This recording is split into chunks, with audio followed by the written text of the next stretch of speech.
ನಾವಿಷ್ಟೆಲ್ಲ ದೇವರ ಪೂಜೆ ಮಾಡ್ತೇವೆ, ಇಷ್ಟೆಲ್ಲ ವ್ರತ ಮಾಡ್ತೇವೆ, ಸ್ವಾಮಿ ನಮಗೆ ಇಷ್ಟು ಕಷ್ಟ ಯಾಕೆ? ಬೇರೆ ಯಾರೋ ಹೇಗೋ ಇದ್ದಾರೆ, ಅವರ ಕಷ್ಟ ಹೇಗಪ್ಪ, ಅವರೆಲ್ಲ ಅಷ್ಟು ಚೆನ್ನಾಗಿದ್ದಾರಲ್ಲ ಅಂತ ಅವರು ಚೆನ್ನಾಗಿದ್ದಾರೆ ಅನ್ನೋದು ನಿರ್ಣಯ ಮಾಡಿಬಿಟ್ಟಿರ್ತಾನೆ. ಎರಡು ತಪ್ಪು ಮಾಡ್ತಾನೆ ಮನುಷ್ಯ.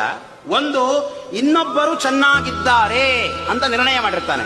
ಇನ್ನೊಂದು, ತಾನು ಒಳ್ಳೆಯವನು ಅಂತ ನಿರ್ಣಯ ಮಾಡಿಬಿಟ್ಟಿರ್ತಾನೆ. ನಾನು ಒಳ್ಳೆಯವನಲ್ವಾ, ನಾವೆಷ್ಟು ಒಳ್ಳೆಯವರು ನೋಡ್ರಿ. ಎರಡು ತಪ್ಪೇ. ಅವರವರ ಸಮಸ್ಯೆ ಅವರಿಗಿರ್ತದೆ. ಇರುವೆ ಭಾರ ಇರುವೆಗೆ, ಆನೆಯ ಭಾರ ಆನೆಗೆ. ಪ್ರತಿಯೊಬ್ಬರೂ ಕಷ್ಟದಲ್ಲಿರುವವರೇ. ಹಣ ಇಲ್ಲದವನಿಗೊಂದು ಕಷ್ಟ, ಹಣ ಇರುವವನಿಗೊಂದು ಕಷ್ಟ. ಮಕ್ಕಳಿಲ್ಲದವರಿಗೊಂದು ಕಷ್ಟ, ಮಕ್ಕಳಿರುವವರಿಗೊಂದು ಕಷ್ಟ. ಮನೆ ಇರುವವರಿಗೊಂದು ಕಷ್ಟ, ಮನೆ ಇಲ್ಲದವರಿಗೊಂದು ಕಷ್ಟ. ಕಷ್ಟ ಅನ್ನೋದೊಂದಿಲ್ಲ, ನಮಗೆ ಮೋಕ್ಷ ಸಿಗಲಿಕ್ಕೆ ಸಾಧ್ಯವಿಲ್ಲ.